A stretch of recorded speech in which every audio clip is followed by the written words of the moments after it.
ਵਾਹਿਗੁਰੂ ਵਾਹਿਗੁਰੂ ਵਾਹਿਗੁਰੂ ਵਾਹਿਗੁਰੂ ਵਾਹਿਗੁਰੂ। ਸ੍ਰੀ ਵਾਹਿਗੁਰੂ ਸਾਹਿਬ ਜੀ। ਰਾਗ ਸੂਹੀ ਮਹੱਲਾ ਪਹਿਲਾ। ਕੁਚਜੀ ਇੱਕ ਓੰਕਾਰ ਸਤਿਗੁਰ ਪ੍ਰਸਾਦ। ਮਨ ਕੁਚਜੀ ਅਮਾਵਨ ਡੋਸੜੀ। ਹਉ ਕਿਉ ਸੋ ਰਾਵਣ ਜਾਓ ਜੀਓ। ਇਕ ਦੂ ਇਕ ਚੜ੍ਹੰਦੀਆ ਕੌਣ ਜਾਣੈ ਮੇਰਾ ਨਾਉ ਜੀਓ। ਮਨ ਕੁਚਜੀ ਅਮਾਵਨ ਡੋਸੜੀ। ਹਉ ਕਿਉ ਸਹੁ ਰਾਵਣ ਜਾਓ ਜੀਓ। ਇਕ ਦੂ ਇਕ ਚੜ੍ਹੰਦੀਆ ਕੌਣ ਜਾਣੈ ਮੇਰਾ ਨਾਉ ਜੀਓ। ਜਿਨੇ ਸਖੀ ਸਹੁਰਾਵਿਆ ਸੇ ਅੰਬੀ ਛਾਵੜੀ ਇਹ ਜੀਓ। ਸੇ ਗੁਣ ਮੰਜ ਨਾ ਆਵਣੀ ਹਉ ਕੈ ਜੀ ਦੋਸ ਧਰਿਓ ਜੀਓ। ਕਿਆ ਗੁਣ ਤੇਰੇ ਵਿਥਰਾ ਹਉ ਕਿਆ ਕਿਆ ਘਿਨਾ ਤੇਰਾ ਨਾਉ ਜੀਓ। ਇਕਤ ਟੋਲ ਨਾ ਅੰਬੜਾ ਹਉ ਸਦ ਕੁਰਬਾਨੈ ਤੇਰਾ ਜਾਉ ਜੀਓ। ਸੋਇਨਾ ਰੂਪਾ ਰੰਗੂਲਾ ਮੋਤੀ ਤੈ ਮਾਨਿਕ ਜੀਓ। ਸੇ ਵਸਤੂ ਸਹਿ ਦਿੱਤੀਆ ਮੈਂ ਤਿਨ ਸਿਉ ਲਾਇਆ ਚਿਤ ਜੀਓ। ਮੰਦਰ ਮਿੱਟੀ ਸੰਦੜੇ ਪੱਥਰ ਕੀਤੇ ਰਾਸ ਜੀਓ। ਹਉ ਏਨੇ ਟੋਲੇ ਭੁੱਲੇ ਆਸਾ ਤਿਸ ਕੰਤ ਨਾ ਬੈਠੀ ਪਾਸ ਜੀਓ। ਅੰਬਰ ਕੂੰਜਾ ਕੁਰਲੀਆ ਬਾਗ ਬਹਿਠੇ ਆਏ ਜੀਓ। ਸਾਤਨ ਚੱਲੇ ਸਾਹੂਰਾ ਕਿਆ ਮੋਹ ਦੇਸੀ ਅਗੈ ਜਾਏ ਜੀਓ। ਸੁੱਤੀ ਸੁੱਤੀ ਝਾਲ ਥੀਆ ਭੁੱਲੇ ਵਾਟੜੇ ਆਸ ਜੀਓ। ਤੈ ਸਹ ਨਾਲੋ ਮੁੱਤੀ ਅਸ ਦੁਖਾ ਕੂ ਤਰਿਆਸ ਜੀਓ। ਤੁਧ ਗੁਣ ਮੈਂ ਸਭ ਅਵਗਣਾ ਇਕ ਨਾਨਕ ਕੀ ਅਰਦਾਸ ਜੀਓ। ਸਭ ਰਾਤੀ ਸੁਹਾਗਣੀ ਮੈਂ ਦੁਹਾਗਣ ਕਾਈ ਰਾਤ ਜੀਓ। ਤੁਧ ਗੁਣ ਮੈਂ ਸਭ ਅਵਗਣਾ ਇਕ ਨਾਨਕ ਕੀ ਅਰਦਾਸ ਜੀਓ। ਸਭ ਰਾਤੀ ਸੁਹਾਗਣੀ ਮੈਂ ਦੁਹਾਗਣ ਕਾਈ ਰਾਤ ਜੀਓ। ਵਾਹਿਗੁਰੂ ਜੀ ਕਾ ਖਾਲਸਾ ਵਾਹਿਗੁਰੂ ਜੀ ਕੀ ਫਤਿਹ। ਫਤਿਹ। ਸੱਚੇ ਪਾਤਸ਼ਾਹ ਦੀਨ ਦੁਨੀਆ ਦੇ ਮਾਲਕ ਜਾਗਦੀ ਜੋਤ 10 ਪਾਤਸ਼ਾਹੀਆਂ ਦੇ ਆਤਮਕ ਸਵਰੂਪ ਕਿਰਪਾ ਦੇ ਸਾਗਰ ਧੰਨ ਸਾਹਿਬ ਸ੍ਰੀ ਗੁਰੂ ਗ੍ਰੰਥ ਸਾਹਿਬ ਜੀ ਮਹਾਰਾਜ ਸਤਿਗੁਰੂ ਜੀ ਦੀ ਮਿਹਰ ਸਦਕਾ ਆਪ ਜੀ ਮਹਾਨ ਪਵਿੱਤਰ ਅਸਥਾਨ ਸੱਚਖੰਡ ਸ੍ਰੀ ਹਰਿਮੰਦਰ ਸਾਹਿਬ ਦਰਸ਼ਨ ਇਸ਼ਨਾਨ ਕਰਕੇ ਆਪਣੇ ਜਨਮ ਨੂੰ ਸਫਲ ਬਣਾ ਰਹੇ ਹੋ। ਗੁਰਦੁਆਰਾ ਮੰਜੀ ਸਾਹਿਬ ਦੀਵਾਨ ਹਾਲ ਸਤਿਗੁਰੂ ਜੀ ਦੀ ਤੋਰੀ ਹੋਈ ਮਰਿਆਦਾ ਮਹਾਰਾਜ ਜੀ ਦੇ ਆਏ ਹੋਏ ਪਵਿੱਤਰ ਸ਼੍ਰੀ ਮੁਖ ਵਾਕ ਦੀ ਕਥਾ ਸਰਵਣ ਕਰਨ ਵਾਸਤੇ ਆਪ ਸਰਬੱਤ ਸੰਗਤਾਂ ਪਿਆਰ ਨਾਲ ਜੁੜ ਬੈਠੇ ਹੋ। ਅੱਜ ਸ਼ਹੀਦ ਭਾਈ ਊਧਮ ਸਿੰਘ ਸਾਹਿਬ ਜੀ ਦਾ ਸ਼ਹੀਦੀ ਦਿਹਾੜਾ ਹੈ। ਦੇਸ਼ ਦੀ ਧਰਤੀ ਤੇ ਜਿਨ੍ਹਾਂ ਨੇ ਐਡਾ ਜ਼ਾਲਮਪੁਣਾ ਕੀਤਾ, ਮੇਰੇ ਦੇਸ਼ ਦੇ ਬੇਦੋਸ਼ੇ ਜੀਆਂ ਦਾ, ਨਿਰਦੋਸ਼ ਜੀਆਂ ਦਾ ਅਜਾਈਂ ਖੂਨ ਡੋਲਿਆ। ਜਲਿਆਂ ਵਾਲੇ ਬਾਗ ਦਾ ਸਾਕਾ। ਸਤ ਸੰਗਤ ਜੀ, ਲਾਸ਼ਾਂ ਇਸ ਸ਼ਹਿਰ ਦੇ ਅੰਦਰ ਸਾਂਭੀਆਂ ਨਹੀਂ ਸੀ ਜਾਂਦੀਆਂ, ਐਡਾ ਉਹ ਦਰਦਨਾਕ ਸੀਨ ਸੀਗਾ। ਭਾਈ ਊਧਮ ਸਿੰਘ ਸਾਹਿਬ ਨੂੰ ਲੰਮਾ ਸਮਾਂ ਲੱਗਿਆ, ਪਰ ਉਹਨਾਂ ਨੇ ਲੰਡਨ ਪਹੁੰਚ ਕੇ ਦੱਸਿਆ ਕਿ ਸਿੱਖ ਕੌਮ ਆਪਣੇ ਤੇ ਕੀਤੇ ਹੋਏ ਵਾਅਦੇ ਨੂੰ ਕਦੇ ਭੁੱਲਦੀ ਨਹੀਂ। ਸਿੱਖ ਆਪਣੇ ਆਪ ਤੇ ਦੁੱਖ ਸਹਾਰ ਲੈਂਦਾ ਏ, ਪਰ ਗੁਰੂ ਨਿੰਦਾ ਨਹੀਂ ਸਹਾਰਦਾ। ਬਦੋਸ਼ਿਆਂ ਦਾ ਕਤਲ ਸਿੱਖ ਕੋਲੋਂ ਨਹੀਂ ਸਹਾਰਿਆ ਜਾਂਦਾ। ਸੱਚੇ ਪਾਤਸ਼ਾਹ ਜੀ ਗਰੀਬ ਨਵਾਜ਼ ਦਾ ਬਖਸ਼ਿਆ ਹੋਇਆ ਸਿਧਾਂਤ ਭਾਈ ਊਧਮ ਸਿੰਘ ਸਾਹਿਬ ਜੀ ਨੇ ਲੰਡਨ ਦੇ ਵਿੱਚ ਜ਼ਾਲਮ ਨੂੰ ਸੋਧਾ ਲਾਇਆ, ਦੱਸਿਆ ਕਿ ਸਿੱਖ ਕੌਮ ਕਿੱਥੇ ਤੱਕ ਪਹੁੰਚ ਕਰ ਸਕਦੀ ਹੈ। ਫਿਰ ਬੜਾ ਦਬਾਅ ਸੀ ਉਹਨਾਂ ਨੂੰ ਕਿ ਕੇਵਲ ਲਿਖ ਕੇ ਹੀ ਦੇ ਦੇਵੇ ਕਿ ਮੇਰੇ ਸਰੀਰਕ ਹਾਲਤ ਜਿਹੜੀ ਉਹ ਠੀਕ ਨਹੀਂ, ਦਿਮਾਗੀ ਸੰਤੁਲਨ ਠੀਕ ਨਹੀਂ। ਭਾਈ ਊਧਮ ਸਿੰਘ ਸਾਹਿਬ ਜੀ ਦੀ ਉਹ ਛਪੀ ਹੋਈ ਖਬਰ, ਉਹਨਾਂ ਨੇ ਕਿਹਾ ਮੈਂ ਪੂਰੇ ਹੋਸ਼ੋ ਹਵਾਸ਼ ਵਿੱਚ ਇਸ ਦੇ ਗੋਲੀਆਂ ਮਾਰੀਆਂ, ਮੇਰੇ ਕੋਈ ਦਿਮਾਗ ਵਿੱਚ ਫਰਕ ਨਹੀਂ ਹੈ, ਮੇਰਾ ਕੋਈ ਦਿਮਾਗੀ ਸੰਤੁਲਨ ਖਰਾਬ ਨਹੀਂ ਹੈ। ਮੈਂ ਸੋਚ ਸਮਝ ਕੇ ਇਸ ਦੀ ਪਹਿਚਾਣ ਕਰਕੇ ਫਿਰ ਇਸ ਜ਼ਾਲਮ ਨੂੰ ਸੋਧਿਆ ਹੈ। ਤੇ ਅੱਜ ਦੇ ਦਿਨ ਭਾਈ ਊਧਮ ਸਿੰਘ ਸਾਹਿਬ ਜੀ ਹੱਸਦਿਆਂ ਹੋਇਆਂ ਫਾਂਸੀ ਦਾ ਰੱਸਾ ਚੁੰਮਿਆ ਸੀਗਾ ਤੇ ਵਲਾਇਤ ਦੀ ਧਰਤੀ ਤੇ ਸਾਧ ਸੰਗਤ ਜੀ ਸ਼ਹੀਦ ਹੋਏ।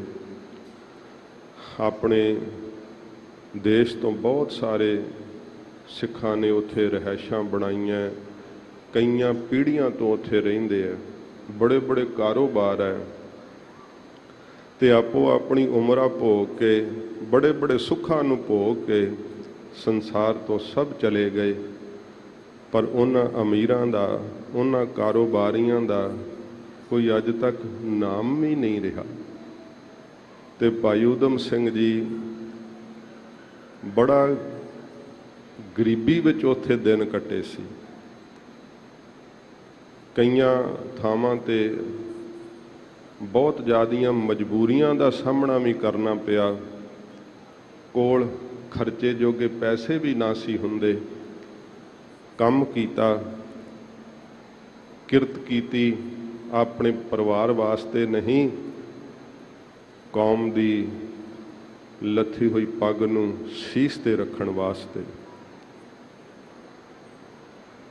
ਇੱਕ ਤਾਂ ਹੁੰਦਾ ਹੈ ਕਿ ਇੱਕਦਮ ਕੁਰਬਾਨੀ ਦਾ ਜਜ਼ਬਾ ਪੈਦਾ ਹੋਣਾ, ਪਰ ਲੰਮਾ ਸਮਾਂ ਉਸ ਸੂਰਮੇ ਨੇ ਉਸ ਧਰਤੀ ਤੇ ਵੀ ਰਹਿ ਕਰਕੇ ਬਹੁਤ ਜ਼ਿਆਦਾ ਕਠਿਨਾਈਆਂ ਦਾ ਮੁਕਾਬਲਾ ਕੀਤਾ। ਆਖਰਕਾਰ ਉਹ ਦਿਨ ਆਇਆ ਜਦੋਂ ਉਸ ਦੇ ਨਿਸ਼ਾਨੇ ਦੀ ਪੂਰਤੀ ਹੋਈ ਤੇ ਉਸਨੇ ਜ਼ਾਲਮ ਨੂੰ ਸੋਧਾ ਲਾਇਆ, ਸਿੱਖ ਕੌਮ ਦਾ ਮਾਣ ਉੱਚਾ ਕੀਤਾ। ਅੱਜ ਭਾਈ ਸਾਹਿਬ ਦਾ ਸ਼ਹੀਦੀ ਦਿਨ ਹੈ। ਉਹਨਾਂ ਦੀ ਸ਼ਹਾਦਤ ਨੂੰ ਕੋਟੀ ਕੋਟੀ ਪ੍ਰਣਾਮ ਹੈ।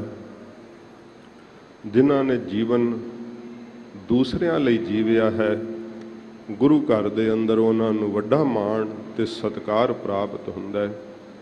ਗੁਰੂ ਪਿਆਰੀ ਸਾਧ ਸੰਗਤ ਜੀ, ਸਤਿਗੁਰੂ ਜੀ ਦਾ ਅੱਜ ਦਾ ਆਇਆ ਹੋਇਆ ਸ਼੍ਰੀ ਮੁਖਵਾਕ ਬਹੁਤ ਵਿਸਥਾਰ ਵਾਲੇ ਪ੍ਰਕਰਣ ਸਹਿਤ ਹੈ। ਸਮਾਂ ਵੀ ਸੀਮਤ ਹੈ। ਆਪ ਜੀ ਨੇ ਆਪਣੇ ਚਿੱਤ ਦੀ ਬਿਰਤੀ ਨੂੰ ਇਕਾਗਰ ਕਰਨਾ, ਕਿਉਂਕਿ ਸਤਸੰਗੀ ਜਦੋਂ ਰੋਜ਼ ਕਥਾ ਸੁਣਦੇ ਆ, ਉਹਨਾਂ ਨੂੰ ਫਿਰ ਥੋੜ੍ਹੇ ਵਿਸਤਾਰ ਨਾਲ ਵੀ ਬਹੁਤੀ ਸਿੱਖਿਆ ਸਮਝ ਪੈ ਜਾਂਦੀ ਹੈ। ਜਿਨ ਕਦੇ ਕਦੇ ਸੰਗਤ ਕਰਨੀ ਹੈ, ਉਹਨਾਂ ਨੂੰ ਜ਼ਿਆਦਾ ਵਿਸਥਾਰ ਨਾਲ ਫਿਰ ਸਮਝ ਪੈਂਦੀ ਹੈ। ਆਪ ਜੀ ਸਤਸੰਗੀ ਹੋ, ਮਹਾਰਾਜ ਜੀ ਨਾਲ ਪਿਆਰ ਕਰਨ ਵਾਲੇ ਹੋ, ਕਿਉਂਕਿ ਸੰਗਤ ਵਿੱਚ ਉਹੋ ਹੀ ਆ ਕਰਕੇ ਬੈਠਦਾ ਜਿਹਨੂੰ ਸਤਿਗੁਰੂ ਜੀ ਆਪਣੇ ਪਿਆਰ ਦੀ ਖਿੱਚ ਪਾਉਂਦੇ ਆ। ਭੌਰੇ ਫੁੱਲਾਂ ਲਾਗੇ ਚਲੇ ਹੀ ਜਾਂਦੇ ਆ। ਸਤ ਸੰਗਤ ਜੀ, ਉਹਨਾਂ ਨੂੰ ਸੁਗੰਧੀ ਖਿੱਚ ਲੈਂਦੀ ਹੈ। ਸਤਿਗੁਰੂ ਜੀ ਦੇ ਕੋਲੋਂ ਮਿਲਦੀ ਹੋਈ ਸ਼ਾਂਤੀ, ਮਹਾਰਾਜ ਜੀ ਦੇ ਸ਼ਬਦ ਵਿੱਚੋਂ ਆਉਂਦਾ ਹੋਇਆ ਰਸ ਪ੍ਰੇਮੀਆਂ ਨੂੰ ਖਿੱਚ ਹੀ ਲੈਂਦਾ ਹੈ। ਤੇ ਇਸ ਖਿੱਚ ਦੇ ਖਿੱਚੇ ਹੋਏ ਮਹਾਰਾਜ ਜੀ ਦੇ ਚਰਨਾਂ ਵਿੱਚ ਬੈਠ ਜਾਂਦੇ ਹੈ। ਹਿਰਨ ਨੂੰ ਕੌਣ ਦੱਸਦਾ ਹੈ ਕਿ ਘੰਡੇ ਹਿੜੇ ਦੀ ਆਵਾਜ਼ ਕਿੱਥੋਂ ਆ ਰਹੀ ਹੈ? ਉਹ ਮਸਤੀ ਵਿੱਚ ਉੱਥੇ ਜਾ ਕਰਕੇ ਸਿਰ ਧਰ ਦਿੰਦਾ ਹੈ। ਸ਼ਿਕਾਰੀ ਉਸ ਨੂੰ ਮਾਰ ਦਿੰਦੇ ਹੈ, ਪਰ ਉਸ ਦੀ ਮਸਤੀ ਨਹੀਂ ਟੁੱਟਦੀ। ਸਿੱਖ ਨੂੰ ਸ਼ਬਦ ਦੇ ਰਸ ਵਿੱਚ ਇੰਨੀ ਮਸਤੀ ਆਉਣ ਲੱਗ ਪੈਂਦੀ ਹੈ, ਮਹਾਰਾਜ ਜੀ ਸਿੱਖ ਨੂੰ ਫਿਰ ਜੀਵਤ ਭਾਵ ਤੋਂ ਮਾਰ ਦਿੰਦੇ ਸੱਚੇ ਪਾਤਸ਼ਾਹ। ਉਹਦੇ ਅੰਦਰਲੀਆਂ ਖਾਸ਼ਾਂ ਛੁੱਟ ਜਾਂਦੀਆਂ, ਸਰੀਰ ਦੇ ਰਸ ਛੁੱਟ ਜਾਂਦੇ ਹੈ, ਸੰਸਾਰ ਨਾਲੋਂ ਸੰਬੰਧ ਟੁੱਟ ਜਾਂਦਾ ਹੈ। ਮਹਾਰਾਜ ਜੀ ਦਾ ਸ਼ਬਦ ਉਸ ਗੁਰਮੁਖ ਨੂੰ ਜੀਵਨ ਮੁਕਤੀ ਦੀ ਦਾਤ ਦੇ ਦਿੰਦਾ ਹੈ। ਜਿਸ ਦੇਸ਼ ਵਿੱਚ ਮਹਾਰਾਜ ਦਾ ਆਪਣਾ ਵਾਸਾ ਹੈ, ਸ਼ਬਦ ਉਸ ਦੇਸ਼ ਵਿੱਚ ਹੀ ਲੈ ਜਾਂਦਾ ਹੈ। ਜਿਹੜਾ ਪ੍ਰਾਣੀ ਸ਼ਬਦ ਨਾਲ ਪਿਆਰ ਕਰਦਾ ਹੈ, ਸਤਿਗੁਰੂ ਗਰੀਬ ਨਵਾਜ ਜਿਵੇਂ ਬਖਸ਼ਿਸ਼ ਕਰਦੇ ਹੈ। ਆਓ ਆਪਣੇ ਚਿੱਤ ਨੂੰ ਜੋੜੀਏ, ਮਹਾਰਾਜ ਜੀ ਦਾ ਅੰਮ੍ਰਿਤ ਉਪਦੇਸ਼ ਸਰਵਣ ਕਰੀਏ। ਹਜ਼ੂਰ ਦੇ ਪਵਿੱਤਰ ਚਰਨਾਂ ਦਾ ਧਿਆਨ ਕਰਦੇ ਹੋਏ ਆਖੋ ਜੀ ਸਤਿਨਾਮ ਸ਼੍ਰੀ ਵਾਹਿਗੁਰੂ ਸਾਹਿਬ ਜੀ। ਸਤਨਾਮ ਸ੍ਰੀ ਵਾਹਿਗੁਰੂ ਸਾਹਿਬ ਜੀ। ਰਾਗ ਸੂਹੀ ਮਹੱਲਾ ਪਹਿਲਾ। ਕੁਚੱਜੀ। ਸੱਚੇ ਪਾਤਸ਼ਾਹ ਜਗਤ ਦੇ ਮਾਲਕ ਜੋਤ ਰੂਪ ਹਰਿ ਆਪ ਗੁਰੂ ਨਾਨਕ ਕਹਾਇਓ। ਐਸੇ ਦੀਨ ਦਿਆਲ ਸਤਿਗੁਰੂ ਜੀ ਰਾਗ ਸੂਹੀ ਵਿੱਚ ਸੱਚੇ ਪਾਤਸ਼ਾਹ ਜੀ ਆਪਣੇ ਸ਼੍ਰੀ ਕੰਠ ਤੋਂ ਮਹਾਰਾਜ ਅੰਮ੍ਰਿਤ ਸਿੱਖਿਆ ਦਿੰਦੇ ਹੈ। ਪਵਿੱਤਰ ਉਪਦੇਸ਼ ਸਤਿਗੁਰੂ ਜੀ ਬਖਸ਼ਿਸ਼ ਕਰਦੇ ਹੈ। ਇਸ ਪਵਿੱਤਰ ਸ਼ਬਦ ਦਾ ਸਿਰਲੇਖ ਮਹਾਰਾਜ ਜੀ ਨੇ ਕੁਚੱਜੀ ਬਖਸ਼ਿਸ਼ ਕੀਤਾ ਹੈ। ਸਤ ਸੰਗਤ ਜੀ, ਇਹ ਪਵਿੱਤਰ ਸ਼ਬਦ ਦੀ ਉਥਾਨਕਾ ਹੈ। ਉਥਾਨਕਾ ਨਾਲ ਸਾਨੂੰ ਸ਼ਬਦ ਦਾ ਪ੍ਰਕਰਣ ਪਤਾ ਲੱਗਦਾ ਹੈ। ਗਰੀਬ ਨਵਾਜ ਸੱਚੇ ਪਾਤਸ਼ਾਹ ਜੀ ਨੇ ਇਹ ਪਾਵਨ ਸ਼ਬਦ ਤ੍ਰਿਆ ਰਾਜ ਵਿੱਚ ਉਚਾਰਨ ਕੀਤਾ ਹੈ। ਸਤਿਗੁਰਾਂ ਨੇ ਸੱਚੇ ਪਾਤਸ਼ਾਹ ਜਦੋਂ ਜਿੱਦਾਂ ਅੱਜ ਅਸੀਂ ਜਿਹਨੂੰ ਅਸਾਮ ਕਹਿੰਦੇ ਹਾਂ, ਮਹਾਰਾਜ ਜੀ ਜਦੋਂ ਉੱਥੇ ਗਏ ਗਰੀਬ ਨਵਾਜ, ਤੇ ਭਾਈ ਮਰਦਾਨਾ ਜੀ ਨੂੰ ਜਨਮ ਸਾਖੀ ਵਿੱਚ ਜ਼ਿਕਰ ਹੈ ਕਿ ਇਹਨਾਂ ਨੇ ਭੇਡੂ ਬਣਾ ਲਿਆ ਸੀ। ਸੱਚੇ ਪਾਤਸ਼ਾਹ ਜੀ ਮਹਾਰਾਜ ਬਾਹਰ ਵਾਰ ਬੈਠੇ ਹੋਏ, ਜਦੋਂ ਭਾਈ ਮਰਦਾਨਾ ਜੀ ਕਾਬੂ ਆ ਗਏ, ਹਜੂਰ ਹੱਸ ਪਏ। ਭਾਈ ਬਾਲਾ ਜੀ ਕਹਿੰਦੇ, ਮਹਾਰਾਜ ਆਪ ਹੱਸੇ ਕਿਉਂ ਗਰੀਬ ਨਵਾਜ਼? ਸਤਿਗੁਰੂ ਕਹਿੰਦੇ ਨੇ, ਭਾਈ ਬਾਲਿਆ ਸਾਡਾ ਸਾਥੀ ਕਾਬੂ ਆ ਗਿਆ। ਡਾਕਟਰ ਭਾਈ ਵੀਰ ਸਿੰਘ ਸਾਹਿਬ ਨੇ ਇਸ ਸਾਖੀ ਨੂੰ ਬੜੇ ਵਿਸਥਾਰ ਨਾਲ ਲਿਖਿਆ। ਉਹਨਾਂ ਨੇ ਬੜੇ ਜਾਦੂ ਭਾਈ ਮਰਦਾਨਾ ਜੀ ਦੇ ਉੱਪਰ ਕੀਤੇ, ਪਰ ਜਾਦੂਆਂ ਦਾ ਅਸਰ ਨਹੀਂ ਸੀ ਚੱਲਦਾ। ਸੋਹਣੀ ਸੇਜਾ ਤੇ ਬੈਠਣ ਨੂੰ ਕਿਹਾ ਤੇ ਭਾਈ ਮਰਦਾਨਾ ਜੀ ਬੈਠਣ ਲੱਗੇ ਨਾ, ਜਦੋਂ ਸੋਹਣੀ ਸੇਜਾ ਵੇਖ ਕੇ ਗੁਰੂ ਬਾਬਾ ਜੀ ਦਾ ਬਚਨ ਚੇਤੇ ਆਇਆ, ਬਾਬਾ ਹੋਰ ਸੌਣਾ ਖੁਸ਼ੀ ਖੁਆਰ, ਜਿਤ ਸੁੱਤੈ ਤਨ ਪੀੜੀਐ, ਮਨ ਮੈਂ ਚੱਲੈ ਵਕਾਰ। ਜਦੋਂ ਇਹ ਬਚਨ ਭਾਈ ਮਰਦਾਨਾ ਜੀ ਨੇ ਆਪਣੇ ਮੁਖ ਤੋਂ ਪੜ੍ਹਿਆ ਤੇ ਉਹ ਜਾਦੂ ਸਾਰਾ ਖਤਮ ਹੋ ਗਿਆ। ਭਾਈ ਵੀਰ ਸਿੰਘ ਸਾਹਿਬ ਜੀ ਨੇ ਬੜੇ ਵਿਸਥਾਰ ਨਾਲ ਇਸ ਸਾਖੀ ਨੂੰ ਲਿਖਿਆ।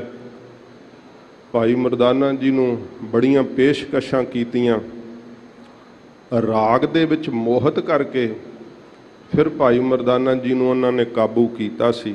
ਵਿਸਥਾਰ ਹੈ ਬਹੁਤ। ਸਾਧ ਸੰਗਤ ਜੀ, ਮਹਾਰਾਜ ਜੀ ਨੂੰ ਭਾਈ ਬਾਲਾ ਜੀ ਕਹਿੰਦੇ, ਮਹਾਰਾਜ ਆਪ ਜੀ ਦਾ ਬਚਨ ਨਹੀਂ ਮੰਨਦਾ ਤੇ ਉਸ ਨੂੰ ਰਹਿਣ ਦਿਓ ਹੁਣ। ਹਜੂਰ ਕਹਿੰਦੇ, ਭਾਈ ਬਾਲਿਆ ਸਾਨੂੰ ਨਾਲ ਲੈ ਕੇ ਆਏ ਦੀ ਲਾਜ ਹੈ, ਚੱਲ ਚੱਲੀਏ ਛੁਡਾ ਕੇ ਲਿਆਈਏ। ਜਦੋਂ ਮਹਾਰਾਜ ਜੀ ਗਏ, ਸਤਿਗੁਰਾਂ ਦੇ ਉੱਤੇ ਉਹਨਾਂ ਨੇ ਬੜੀਆਂ ਸ਼ਕਤੀਆਂ ਚਲਾਈਆਂ। ਧਾਗੇ ਤਵੀਤ ਟੂਣੇ, ਜਿਵੇਂ ਅੱਜ ਕੱਲ੍ਹ ਵੀ ਸਾਧ ਸੰਗਤ ਜੀ ਗੁਰਮਤਿ ਤੋਂ ਭੁੱਲੇ ਲੋਕ ਇਹ ਕੰਮ ਕਰਦੇ ਆ ਨਾ, ਧਾਗੇ ਤਵੀਤ ਟਾਮਣ ਕਰਨ ਵਾਲਿਆਂ ਨੂੰ ਸਾਧ ਸੰਗਤ ਜੀ ਮਰਨ ਤੋਂ ਉਪਰੰਤ ਸਦਗਤੀ ਨਹੀਂ ਮਿਲਦੀ ਹੈ। ਇੱਥੇ ਵੀ ਉਹ ਭੁੱਲੇ ਹੋਏ ਸਦਾ ਦੁਖੀ ਹੀ ਰਹਿੰਦੇ ਆ। ਇਹ ਨੂਰਸ਼ਾਂ ਜੋ ਸੀਗੀ ਨਾ, ਇਹ ਬੜੀ ਵੱਡੀ ਜਾਦੂਗਰਨੀ ਸੀਗੀ। ਇਹਦੇ ਕੋਲ ਬਹੁਤ ਜ਼ਿਆਦਾ ਮੰਤਰ ਜੰਤਰ ਸਿੱਧ ਕੀਤੇ ਹੋਏ ਸੀ। ਸਤਿਗੁਰੂ ਜੀ ਨੂੰ ਜਦੋਂ ਇਹਨਾਂ ਨੇ ਟਾਮਣ ਪਾਉਣਾ ਚਾਹਿਆ, ਜੰਤਰ ਮੰਤਰ ਤੇ ਤੰਤਰ ਤਿੰਨ ਪ੍ਰਕਾਰ ਦੀਆਂ ਸ਼ਕਤੀਆਂ ਹਜੂਰ ਤੇ ਵਰਤੀਆਂ। ਜਿਹੜੀ ਕੋਈ ਸ਼ਕਤੀ ਅੱਗੇ ਵਰਤਣ ਨੂੰ ਆਈ, ਸਾਧ ਸੰਗਤ ਜੀ ਉਹਨੂੰ ਉਹੋ ਜਿਹਾ ਹੀ ਫਲ ਮਿਲਿਆ। ਸ੍ਰੀ ਗੁਰੂ ਜੀ ਦੇ ਉੱਪਰ ਕੋਈ ਸ਼ਕਤੀ ਨਹੀਂ ਚੱਲੀ, ਕੋਈ ਮੰਤਰ ਨਹੀਂ ਚੱਲਿਆ। ਜਿਸ ਦਾ ਘੜਾ ਸਿਰ ਤੇ ਚੱਕਿਆ ਸੀ, ਸਿਰ ਤੇ ਹੀ ਜੁੜ ਗਿਆ। ਜਨਮ ਸਾਖੀ ਵਿੱਚ ਜ਼ਿਕਰ ਹੈ ਕਿ ਜਿਹੜੀ ਟਾਮਣ ਪਾਉਣ ਅੱਗੇ ਆਈ, ਉਹ ਸੂਰੀ ਬਣ ਗਈ। ਇਸ ਤਰ੍ਹਾਂ ਨੂਰ ਸ਼ਾਹ ਨੂੰ ਪਤਾ ਲੱਗਿਆ। ਉਹ ਸਤਿਗੁਰਾਂ ਜੀ ਨੂੰ ਜਦੋਂ ਵੇਖਣ ਲਈ ਆਈ ਕਿ ਕੋਈ ਭਾਰੀ ਪੁਰਖ ਆਇਆ ਜਿਹਦੇ ਉੱਤੇ ਕੋਈ ਸ਼ਕਤੀ ਨਹੀਂ ਚੱਲ ਰਹੀ। ਨੂਰ ਸ਼ਾਹ ਚਰਨੀ ਪੈ ਗਈ। ਸੱਚੇ ਪਾਤਸ਼ਾਹ ਜੀ ਨੇ ਜਦੋਂ ਉਹਨਾਂ ਬੇਨਤੀ ਕੀਤੀ ਤੇ ਵਾਹਿਗੁਰੂ ਸ਼ਬਦ ਜਦੋਂ ਆਖਿਆ, ਉਹਦੇ ਸਿਰ ਤੇ ਜੁੜਿਆ ਹੋਇਆ ਘੜਾ ਲੱਥ ਗਿਆ। ਮਹਾਰਾਜ ਜੀ ਦੇ ਉਸ ਸ਼ਬਦ ਕਹਿਣ ਨਾਲ ਹੀ ਭਾਈ ਮਰਦਾਨਾ ਜੀ ਨੂੰ ਵੀ ਸੋਝੀ ਹੋਈ। ਮਹਾਰਾਜ ਜੀ ਦੇ ਚਰਨਾਂ ਵਿੱਚ ਆ ਕਰਕੇ ਮੱਥਾ ਟੇਕਿਆ। ਇਸ ਨੂਰ ਸ਼ਾਹ ਨੇ ਸਤਿਗੁਰੂ ਜੀ ਦੇ ਚਰਨਾਂ ਵਿੱਚ ਫਿਰ ਝੁਕ ਕੇ ਬੇਨਤੀ ਕੀਤੀ, ਮਹਾਰਾਜ ਸਾਨੂੰ ਕਿਰਪਾ ਕਰਕੇ ਸ਼ਾਂਤੀ ਦਿਓ। ਇਸ ਨੇ ਦਸਾਂ ਨੌਹਾਂ ਦੀ ਕਿਰਤ ਕਰਕੇ ਜੋ ਸੁੱਕਾ ਪ੍ਰਸ਼ਾਦ ਲਿਆਂਦਾ, ਹਜੂਰ ਨੇ ਉਹ ਪ੍ਰਵਾਨ ਕੀਤਾ। ਇਹਨਾਂ ਨੇ ਜਦੋਂ ਸਤਿਗੁਰਾਂ ਦੇ ਚਰਨਾਂ ਵਿੱਚ ਬੇਨਤੀ ਕੀਤੀ, ਗਰੀਬ ਨਵਾਜ ਸਾਨੂੰ ਵੀ ਵਾਹਿਗੁਰੂ ਦਾ ਪਿਆਰ ਪ੍ਰਾਪਤ ਹੋਵੇ। ਸਾਧ ਸੰਗਤ ਜੀ, ਹਜੂਰ ਦੀ ਏਡੀ ਵੱਡੀ ਬਖਸ਼ਿਸ਼। ਮਹਾਰਾਜ ਜੀ ਨੇ ਉਸ ਜਾਦੂਗਰਨੀ ਨੂੰ ਜਾਦੂਗਰਨੀ ਨਹੀਂ ਰਹਿਣ ਦਿੱਤਾ, ਕਿਉਂਕਿ ਗੁਰੂ ਸਾਹਿਬ ਨੂੰ ਜਿਹੜਾ ਪਰਸ ਲੈਂਦਾ ਨਾ, ਉਹ ਫਿਰ ਪੱਥਰ ਨਹੀਂ ਰਹਿੰਦਾ, ਉਹ ਮੋਤੀ ਬਣ ਜਾਂਦਾ। ਮਹਾਰਾਜ ਜੀ ਨੇ ਉਸ ਨੂੰ ਬ੍ਰਹਮ ਗਿਆਨ ਬਖਸ਼ਿਸ਼ ਕੀਤਾ ਤੇ ਹਜੂਰ ਨੇ ਉਥੋਂ ਦੀ ਪ੍ਰਚਾਰਕ ਥਾਪਿਆ। ਉਸ ਨੂੰ ਸਾਰੀ ਜ਼ਿੰਦਗੀ ਉਸ ਨੇ ਗੁਰਮਤਿ ਦਾ ਪ੍ਰਚਾਰ ਕੀਤਾ, ਆਪਣੇ ਜਨਮ ਨੂੰ ਸਫਲਿਆਂ ਕੀਤਾ। ਮਹਾਰਾਜ ਜੀ ਨੇ ਇੱਕ ਕੁਚੱਜੀ ਦੇ ਸਿਰਲੇਖ ਥੱਲੇ ਸਤਿਗੁਰਾਂ ਜੀ ਨੇ ਇਹ ਸ਼ਬਦ ਉਚਾਰਨ ਕੀਤਾ। ਫਿਰ ਮਹਾਰਾਜ ਨੇ ਸੁਚੱਜੀ ਦੇ ਸਿਰਲੇਖ ਥੱਲੇ ਅਗਲਾ ਸ਼ਬਦ ਉਚਾਰਨ ਕੀਤਾ। ਫਿਰ ਮਹਾਰਾਜ ਜੀ ਨੇ ਗੁਣਵੰਤੀ ਜਿਹੜੇ ਬ੍ਰਹਮ ਗਿਆਨੀ ਹੁੰਦੇ ਆ ਗੁਰਮੁਖ, ਉਹਨਾਂ ਦੀ ਸਤਿਗੁਰਾਂ ਨੇ ਅਵਸਥਾ ਦੱਸੀ ਹੈ। ਇਹ ਸ਼ਬਦ ਦੇ ਅੰਦਰ ਕੇਵਲ ਕੁਚੱਜੀ ਦਾ ਪ੍ਰਕਰਨ ਆਵੇਗਾ। ਜੇ ਸਾਨੂੰ ਆਪਣੇ ਕੁਚੱਜ ਦਾ ਹੀ ਪਤਾ ਲੱਗ ਜੇ ਨਾ, ਇਹ ਸਾਡੇ ਦੇਸ਼ ਭਾਸ਼ਾ ਦਾ ਬਚਨ ਹੈ। ਜਿਹੜਾ ਕੋਈ ਚੰਗੇ ਸਲੀਕੇ ਨਾਲ ਆਪਣਾ ਜੀਵਨ ਬਤੀਤ ਕਰਦਾ ਹੈ, ਚੰਗੇ ਗੁਣਾਂ ਦਾ ਧਾਰਨੀ ਹੁੰਦਾ ਹੈ, ਜਿਵੇਂ ਨੂੰਹ ਨੂੰ ਬੜੀ ਹੀ ਜ਼ਿਆਦਾ ਸੋਝੀ ਹੋਵੇ, ਬੜੀ ਦਾਨਾਈ ਹੋਵੇ, ਤੇ ਫਿਰ ਉਹਦੀ ਸੱਚ ਮਾਂ, ਜਿਹੜੀ ਸੱਸ ਮਾਂ ਕਹਿੰਦੀ ਹੈ ਕਿ ਇਹ ਤਾਂ ਬੜੀ ਹੀ ਸੁਚੱਜੀ ਹੈ। ਤੇ ਜੇ ਉਹਨੂੰ ਪ੍ਰਸ਼ਾਦਾ ਪਾਣੀ ਬਣਾਉਣ ਦਾ ਢੰਗ ਨਾ ਹੋਵੇ, ਗੱਲ ਕਰਨ ਦਾ ਢੰਗ ਨਾ ਹੋਵੇ, ਆਪਣੇ ਸਹੁਰੇ ਦੀ, ਆਪਣੇ ਸੱਸ ਦੀ ਇੱਜ਼ਤ ਨਾ ਕਰਨੀ ਜਾਣਦੀ ਹੋਵੇ, ਫਿਰ ਉਹਨੂੰ ਕਹਿੰਦੇ ਆ ਕਿ ਇਹਨੂੰ ਕੋਈ ਚੱਜ ਨਹੀਂ ਹੈ, ਢੰਗ ਨਹੀਂ ਹੈ। ਮਹਾਰਾਜ ਸੱਚੇ ਪਾਤਸ਼ਾਹ ਜੀ ਸਾਨੂੰ ਇਸ ਸ਼ਬਦ ਦੇ ਅੰਦਰ ਕੁਚੱਜ ਦੱਸਦੇ ਆ ਕਿ ਅਸੀਂ ਕਿਹੜੇ ਕੁਚੱਜਾਂ ਕਰਕੇ, ਖੋਟੇ ਢੰਗਾਂ ਕਰਕੇ, ਔਗਣਾਂ ਕਰਕੇ ਵਾਹਿਗੁਰੂ ਤੋਂ ਵਿਛੜ ਗਏ ਆ। ਜੇ ਸਾਨੂੰ ਆਪਣੇ ਔਗਣ ਹੀ ਪਤਾ ਲੱਗ ਜਾਣ ਨਾ, ਤੇ ਫਿਰ ਸਾਧ ਸੰਗਤ ਜੀ ਅਗਲੀ ਪੌੜੀ ਸੁਚੱਜੀ ਦੀ ਹੁੰਦੀ ਹੈ। ਤੇ ਜਿਨ੍ਹਾਂ ਨੂੰ ਆਪਣੇ ਔਗਣ ਹੀ ਨਹੀਂ ਪਤਾ ਲੱਗਦੇ, ਉਹ ਗੁਰੂ ਜੀ ਦੀ ਸ਼ਰਨ ਤੋਂ ਦੂਰ ਚਲੇ ਜਾਂਦੇ। ਉਹਨਾਂ ਦੇ ਮਨੁੱਖਾ ਜਨਮ ਦੇ ਅੰਦਰ ਸਾਧ ਸੰਗਤ ਜੀ ਕਦੇ ਗਿਆਨ ਨਹੀਂ ਪ੍ਰਾਪਤ ਹੁੰਦਾ। ਧੰਨ ਧੰਨ ਸਿੱਖ ਇੰਨੇ ਗੁਣਾਂ ਨੂੰ ਧਾਰਨ ਕਰਕੇ ਵੀ ਕਹਿੰਦੇ ਨੇ ਮਹਾਰਾਜ ਸਾਡੇ ਵਿੱਚ ਕੋਈ ਗੁਣ ਨਹੀਂ ਸੱਚੇ ਪਾਤਸ਼ਾਹ, ਇਹ ਤਾਂ ਸਾਰੇ ਗੁਣ ਤੁਹਾਡੇ ਦਿੱਤੇ ਹੋਏ ਹੈ। ਤੁਸੀਂ ਉਪਕਾਰ ਕੀਤਾ ਹੈ, ਮੇਰੀ ਦੇਹ ਨੂੰ ਸਫਲਿਆਂ ਕੀਤਾ ਹੈ, ਮੇਰੇ ਮਨ ਨੂੰ ਆਪਣੇ ਸ਼ਬਦ ਨਾਲ ਜੋੜਿਆ। ਇਹਨੇ ਜਦੋਂ ਪੁੱਛਿਆ ਤਾਂ ਸਤਿਗੁਰਾਂ ਜੀ ਨੇ ਦੱਸਿਆ ਬਈ ਕਿਹੜੇ ਕੁਚੱਜਾਂ ਕਰਕੇ ਅਸੀਂ ਵਾਹਿਗੁਰੂ ਤੋਂ ਦੂਰ ਹੋ ਗਏ ਹਾਂ। ਮਹਾਰਾਜ ਜੀ ਨੇ ਇਹਨਾਂ ਤਾਈਂ ਸਿੱਖਿਆ ਹਜੂਰ ਨੇ ਦਿੱਤੀ ਹੈ। ਇੱਕ ਓੰਕਾਰ ਅਦੁੱਤੀ ਪਰਮੇਸ਼ਰ ਇੱਕ ਹੈ, ਓੰਕਾਰ ਸਰਬ ਦਾ ਪ੍ਰਕਾਸ਼ਕ ਹੈ। ਸਤਿਗੁਰ ਪ੍ਰਸਾਦ, ਸਤਿਗੁਰੂ ਜੀ ਦੀ ਪ੍ਰਸਾਦ ਕਿਰਪਾ ਦੇ ਨਾਲ ਉਸ ਵਾਹਿਗੁਰੂ ਜੀ ਦੇ ਸਰੂਪ ਦੀ ਦਾਤ ਪ੍ਰਾਪਤ ਹੁੰਦੀ ਹੈ। ਮਹਾਰਾਜ ਜੀ ਕਹਿੰਦੇ ਉਹ ਸ਼ਬਦ ਰੂਪ ਹੈ, ਉਸ ਵਾਹਿਗੁਰੂ ਨੂੰ ਮਿਲਣਾ ਹੈ। ਤਾਂ ਫਿਰ ਮਹਾਰਾਜ ਜੀ ਨੇ ਕਿਹਾ ਕਿ ਸਤਿਗੁਰੂ ਜੀ ਦੇ ਅਨੁਯਾਈ ਹੋ, ਗੁਰੂ ਜੀ ਦੀ ਸ਼ਰਨ ਵਿੱਚ ਆ, ਸਤਿਗੁਰੂ ਜੀ ਦਾ ਸਿੱਖ ਬਣ। ਜਦੋਂ ਮਹਾਰਾਜ ਜੀ ਦੀ ਪ੍ਰਸਾਦ ਕਿਰਪਾ ਹੋਵੇਗੀ ਤੇ ਫਿਰ ਤੇਰੇ ਅੰਦਰ ਓੰਕਾਰ ਦਾ ਪ੍ਰਕਾਸ਼ ਹੋਵੇਗਾ ਜੋ ਇੱਕ ਹੈ। ਮਨ ਕੁਚੱਜੀ ਅਮਾਵਨ ਡੋਸੜੇ। ਸਤਿਗੁਰੂ ਜੀ ਬੇਨਤੀਆਂ ਕਰਨ ਦੀ ਜਾਚ ਦੱਸਦੇ ਆ ਸਾਧ ਸੰਗਤ ਜੀ। ਜਦੋਂ ਆਪਣੇ ਔਗਣ ਪਤਾ ਲੱਗ ਜਾਣ ਨਾ, ਤੇ ਫਿਰ ਮਹਾਰਾਜ ਜੀ ਦੇ ਅੱਗੇ ਅਰਦਾਸ ਕਰਨੀ ਹੈ। ਮਨ ਕੁਚੱਜੀ ਅਮਾਵਨ ਡੋਸੜੇ। ਡੋਸੜੇ ਕਹਿੰਦੇ ਆ ਦੋਸਾਂ ਨੂੰ। ਮਹਾਰਾਜ ਜੀ ਹੇ ਵਾਹਿਗੁਰੂ, ਮਨ ਮੇਰੇ ਵਿੱਚ ਇੰਨਾ ਕੁਚੱਜ ਹੈ ਕਿ ਮੈਨੂੰ ਕੋਈ ਢੰਗ ਨਹੀਂ ਹੈ, ਕੋਈ ਤਰੀਕਾ ਨਹੀਂ ਹੈ ਜੀਵਨ ਦੇ ਜਿਉਣ ਦਾ, ਤਰੀਕਾ ਨਹੀਂ ਹੈ ਸ਼ਬਦ ਵਿੱਚ ਸੁਰਤ ਦੇ ਜੋੜਨ ਦਾ। ਤਰੀਕੇ ਮੈਂ ਸੰਸਾਰ ਦੇ ਸਿੱਖ ਲਏ ਹੈ। ਸੰਸਾਰ ਦੀਆਂ ਬੜੀਆਂ ਗੱਲਾਂ ਮੈਨੂੰ ਕਰਨੀਆਂ ਆਉਂਦੀਆਂ ਨੇ, ਤੇ ਸੰਸਾਰ ਵਿੱਚ ਵਿਹਾਰਾਂ ਵਿੱਚ ਵੀ ਮੈਂ ਬੜਾ ਚਤਰ ਹਾਂ। ਪਰ ਮਹਾਰਾਜ ਮੇਰੇ ਵਿੱਚ ਦੋਸ਼ ਇੰਨੇ ਹੈ ਕਿ ਉਹ ਮਿਆਉਂਦੇ ਹੀ ਨਹੀਂ। ਅਮਾਵਣ, ਮਿਆਉਣਾ, ਜਿਹੜੇ ਮਿਆ ਜਾਣ ਭਾਵ ਸਮਾ ਜਾਣ। ਮੇਰੇ ਵਿੱਚ ਤਾਂ ਇੰਨੇ ਦੋਸ਼ ਹੈ ਜਿਨ੍ਹਾਂ ਦੀ ਕੋਈ ਗਿਣਤੀ ਤੇ ਮਿਣਤੀ ਹੀ ਨਹੀਂ, ਜਿਹੜੇ ਸਮਾ ਹੀ ਨਹੀਂ ਸਕਦੇ ਸੱਚੇ ਪਾਤਸ਼ਾਹ। ਇੰਨਾ ਮੇਰੇ ਵਿੱਚ ਕੁਚੱਜ ਹੈ, ਉਹ ਢੰਗ ਹੈ, ਨਾ ਬੋਲਣਾ ਮਿੱਠਾ ਆਉਂਦਾ ਹੈ, ਨਾ ਸੱਚੇ ਪਾਤਸ਼ਾਹ ਪ੍ਰੇਮ ਨਾਲ ਬਾਣੀ ਪੜ੍ਹਨੀ ਆਉਂਦੀ ਹੈ। ਇੰਨਾ ਜੀਵਨ ਗੁਜ਼ਰ ਗਿਆ ਏ ਮਹਾਰਾਜ, ਮੈਨੂੰ ਸੁਰਤ ਨਹੀਂ ਸ਼ਬਦ ਵਿੱਚ ਲਾਉਣੀ ਆਈ। ਕੋਈ ਵੀ ਗੁਣ ਨਹੀਂ ਸੱਚੇ ਪਾਤਸ਼ਾਹ ਮੇਰੇ ਅੰਦਰ। ਇੰਨੇ ਮੇਰੇ ਵਿੱਚ ਔਗਣ ਨੇ, ਕੁਚੱਜ ਹਨ, ਕੋ ਢੰਗ ਹਨ ਕਿ ਉਹ ਮੇਰੇ ਅੰਦਰ ਮਿਓ ਨਹੀਂ ਸਕਦੇ। ਜੇਤਾ ਸਮੁੰਦ ਸਾਗਰ ਨੀਰ ਭਰਿਆ, ਤੇਤੇ ਅਵਗੁਣ ਹਮਾਰੇ। ਮਹਾਰਾਜ ਸਮੁੰਦਰ ਵੀ ਸ਼ਾਇਦ ਉਹਨਾਂ ਜਲ ਨਹੀਂ ਜਿੰਨੇ ਮੇਰੇ ਵਿੱਚ ਔਗਣ ਨੇ ਸੱਚੇ ਪਾਤਸ਼ਾਹ। ਇਹ ਸਮਾਉਂਦੇ ਨਹੀਂ, ਮਿਆਉਂਦੇ ਨਹੀਂ, ਗਿਣਤੀ ਮਿਣਤੀ ਤੋਂ ਰਹਿਤ ਮੇਰੇ ਵਿੱਚ ਦੋਸ਼ ਹਨ। ਸਹੁ ਰਾਵਣ ਜਾਓ ਜੀਓ। ਮਹਾਰਾਜ ਮੈਂ ਸਹੁ ਪਤੀ ਪਰਮੇਸ਼ਰ ਦੇ ਆਨੰਦ ਨੂੰ ਕਿਵੇਂ ਮਾਣਨ ਵਾਸਤੇ ਮੈਂ ਵੀ ਸਮਾਧੀ ਵਿੱਚ ਚਲੀ ਜਾਵਾਂ, ਮੈਨੂੰ ਵੀ ਸੁੱਖ ਮਿਲੇ, ਇਹ ਦੇਹ ਦਾ ਅਧਿਆਸ ਛੁੱਟ ਜਾਵੇ, ਮੈਂ ਦੇਹ ਹਾਂ ਮੈਂ ਦੇਹ ਹਾਂ, ਇਹ ਤਾਂ ਐਡਾ ਘੁਟੰਗ ਹੈ ਮੇਰੇ ਵਿੱਚ, ਆਪਣੀ ਸ਼ਕਲ ਸੂਰਤ ਨੂੰ ਹੀ ਵਹਿੰਦਾ ਆਪਣਾ ਆਪ ਸਮਝਦਾ ਰਹਿਣਾ, ਇਹਦੇ ਹੀ ਵਡਿਆਈ ਵਿੱਚ ਇਹਦੇ ਹੀ ਸਤਿਕਾਰ ਵਿੱਚ ਮੈਂ ਫਸਿਆ ਰਹਿਣਾ ਹਾਂ। ਮਹਾਰਾਜ ਮੈਨੂੰ ਦੱਸੋ, ਹੇ ਸੱਚੇ ਪਾਤਸ਼ਾਹ ਜੀ, ਮੈਂ ਪਤੀ ਪਰਮੇਸ਼ਰ ਦੇ ਆਨੰਦ ਨੂੰ ਕਿਵੇਂ ਰਾਵ ਸਕਾਂ, ਭਾਵ ਮਾਣ ਸਕਾਂ, ਮੈਨੂੰ ਵੀ ਕਿਰਪਾ ਕਰਕੇ ਦੱਸੋ ਕਿ ਵਾਹਿਗੁਰੂ ਜੀ ਤੱਕ ਕਿਵੇਂ ਜਾਇਆ ਜਾਵੇ। ਇੱਕ ਦੂ ਇੱਕ ਚੜ੍ਹੰਦੀਆ।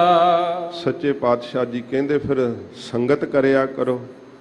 ਮਹਾਰਾਜ ਜੀ ਜਿਹੜੇ ਜੀਵ ਹੈ ਇਹ ਸੱਚੇ ਪਾਤਸ਼ਾਹ ਜੀ ਸਹੁ ਨੂੰ ਰਾਵਣ ਵਾਸਤੇ, ਪਤੀ ਦਾ ਆਨੰਦ ਮਾਣਨ ਵਾਸਤੇ ਯਤਨ ਕਰਦੇ ਹੈ ਗੁਰਮੁਖ। ਮਹਾਰਾਜ ਜੀ ਸੰਗਤ ਵਿੱਚ ਤਾਂ ਫਿਰ ਇੱਕ ਦੂ ਇੱਕ ਚੜ੍ਹੰਦੀਆਂ, ਉੱਥੇ ਤਾਂ ਮਹਾਰਾਜ ਇੱਕ ਤੋਂ ਇੱਕ ਚੜ੍ਹਦੇ ਆਪ ਜੀ ਦੇ ਸੇਵਕ। ਜੇ ਕੋਈ ਸੰਗਤ ਵਿੱਚ ਸਾਧ ਸੰਗਤ ਜੀ ਪੰਜ ਬਾਣੀਆਂ ਦਾ ਨਿਤਨੇਮ ਹੀ ਆਉਂਦਾ ਹੈ ਤੇ ਉਹਨੂੰ ਹੰਕਾਰ ਨਹੀਂ ਹੁੰਦਾ, ਕਿਉਂਕਿ ਇੱਥੇ ਕੋਈ ਪੰਜ ਗ੍ਰੰਥੀ ਦਾ ਨਿਤਨੇਮੀ ਵੀ ਆਉਂਦਾ ਹੈ। ਜਿਹੜਾ ਪੰਜ ਗ੍ਰੰਥੀ ਦਾ ਨਿਤਨੇਮੀ ਹੈ ਉਹਦਾ ਵੀ ਮਾਣ ਟੁੱਟਦਾ ਵੀ ਸੰਗਤ ਵਿੱਚ ਤਾਂ ਸਵਾਸ ਸਵਾਸ ਭਜਨ ਵਾਲੇ ਗੁਰਮੁਖ ਆਉਂਦੇ ਆ। ਮਨਾ ਤੇਰੀ ਅਵਸਥਾ ਅਜੇ ਨਿੱਕੀ ਹੈ। ਮਹਾਰਾਜ ਜੀ ਦੇ ਅੱਗੇ ਇਹ ਬੇਨਤੀ ਕਰਨੀ, ਸੱਚੇ ਪਾਤਸ਼ਾਹ ਆਪ ਜੀ ਦੀ ਸੰਗਤ ਵਿੱਚ ਜਿਹੜੇ ਆਪ ਨਾਲ ਪਿਆਰ ਕਰਦੇ ਆ ਉਹ ਤਾਂ ਇੱਕ ਤੋਂ ਇੱਕ ਚੜ੍ਹਦੀ ਅਵਸਥਾ ਵਾਲੇ ਆ। ਕਿਸੇ ਦੇ ਤਾਂ ਨੇਤਰਾਂ ਵਿੱਚੋਂ ਨੀਰ ਪਿਆ ਵਗਦਾ ਏ, ਕਿਸੇ ਦਾ ਮਹਾਰਾਜ ਆਪ ਦੇ ਸਰੂਪ ਵਿੱਚ ਧਿਆਨ ਲੱਗਾ ਹੋਇਆ, ਦੇਸ਼ ਕਾਲ ਵਸਤੂ ਭੁੱਲੀ ਹੋਈ ਹੈ, ਕਿਸੇ ਦੇ ਰੋਮ ਰੋਮ ਵਿੱਚੋਂ ਭਜਨ ਦੀਆਂ ਆਵਾਜ਼ਾਂ ਆ ਰਹੀਆਂ। ਇੱਕ ਤੋਂ ਇੱਕ ਚੜ੍ਹਦੀ ਅਵਸਥਾ ਵਾਲੇ ਹਨ ਆਪ ਜੀ ਦੀ ਸੰਗਤ ਵਿੱਚ। ਕੌਣ ਜਾਣੈ ਮੇਰਾ ਨਾਉ ਜੀਓ। ਮਹਾਰਾਜ ਸਾਡਾ ਔਗਣਾਂ ਦੇ ਭਰਿਆਂ ਦਾ ਉੱਥੇ ਕੌਣ ਕੋਈ ਨਾ ਜਾਣਦਾ ਹੈ। ਮਹਾਰਾਜ ਸਾਡੀ ਤਾਂ ਕੋਈ ਹੋਂਦ ਹੀ ਨਹੀਂ ਨਾ, ਅਸੀਂ ਤਾਂ ਕਿਸੇ ਪਹਿਚਾਣ ਵਿੱਚ ਹੀ ਨਹੀਂ ਸੱਚੇ ਪਾਤਸ਼ਾਹ, ਕਿਉਂਕਿ ਸਾਡੇ ਕੋਲ ਤਾਂ ਔਗਣ ਹੀ ਔਗਣ ਹੈ।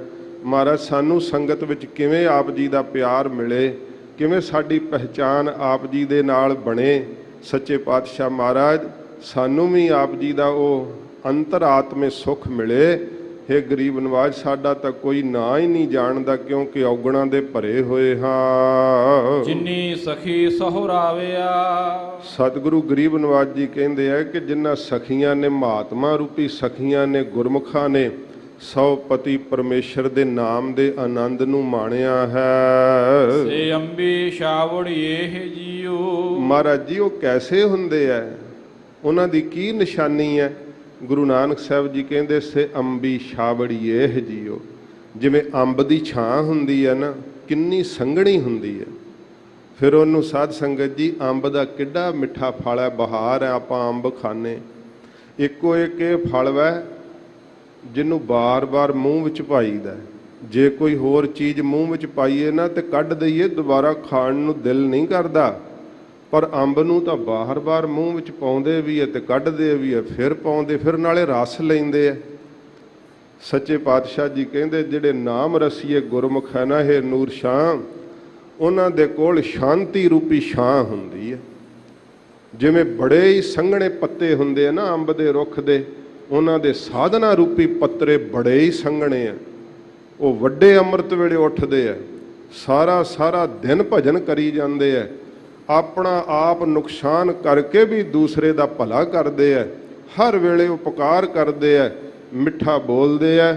ਐਡੇ ਗੁਣ ਹੁੰਦਿਆਂ ਹੋਇਆਂ ਵੀ ਜਿਵੇਂ ਫਲਾਂ ਵਾਲਾ ਰੁੱਖ, ਅੰਬਾਂ ਵਾਲਾ ਰੁੱਖ ਉਹ ਝੁਕ ਜਾਂਦਾ ਨਾ, ਮਹਾਰਾਜ ਕਹਿੰਦੇ ਨੂਰ ਸ਼ਾਹ ਗੁਣ ਹੀ ਇੰਨੇ ਆ ਜਾਂਦੇ ਆ ਕਿ ਨਿਮਰਤਾ ਨਾਲ ਝੁਕ ਜਾਂਦੇ ਆ, ਸਭ ਦੇ ਚਰਨਾਂ ਦੀ ਧੂੜ ਬਣ ਜਾਂਦੇ ਆ, ਇੰਨੀ ਉਹਨਾਂ ਵਿੱਚ ਨਿਮਰਤਾ ਆ ਜਾਂਦੀ ਹੈ।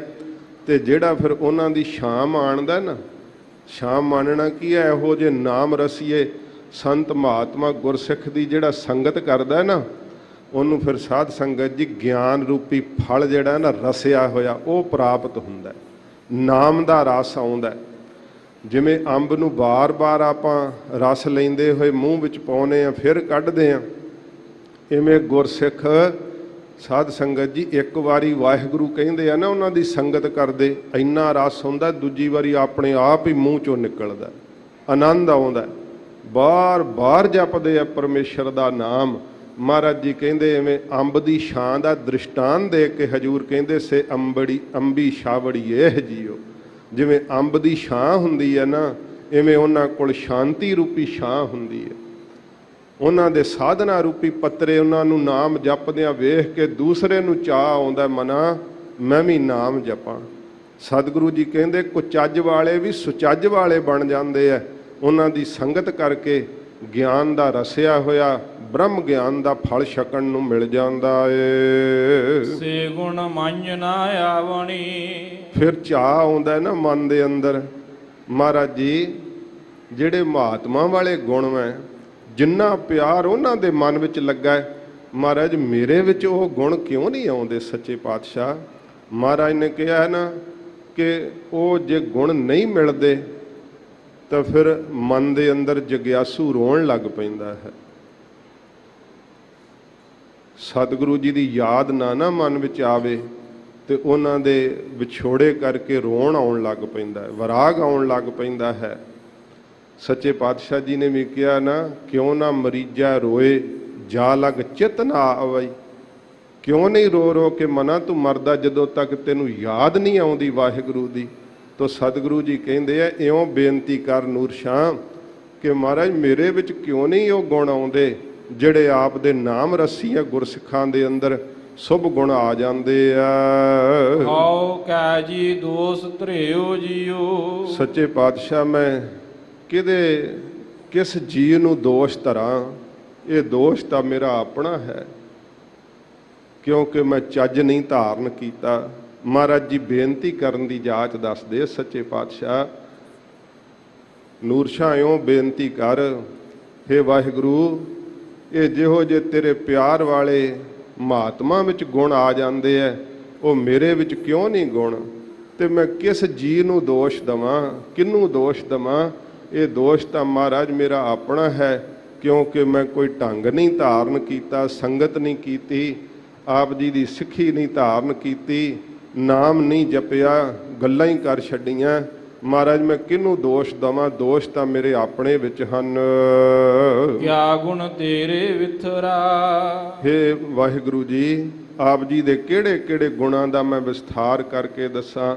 ਆਪ ਦਿਆਲੂ ਹੋ, ਕਿਰਪਾਲੂ ਹੋ, ਮਿਹਰਬਾਨ ਹੋ, ਅਕਿਰਤ ਘਣਾ ਨੂੰ ਪਾਲਦੇ ਹੋ ਸੱਚੇ ਪਾਤਸ਼ਾਹ। ਮੈਂ ਕਿਹੜੇ ਕਿਹੜੇ ਗੁਣ ਆਪ ਜੀ ਦੇ ਵਿਸਥਾਰ ਨਾਲ ਕਹਿਣਾ ਕਰਾਂ। ਹਉ ਕਿਆ ਕਿਆ ਕਿੰਨਾ ਤੇਰਾ ਨਾਉ ਜੀਓ।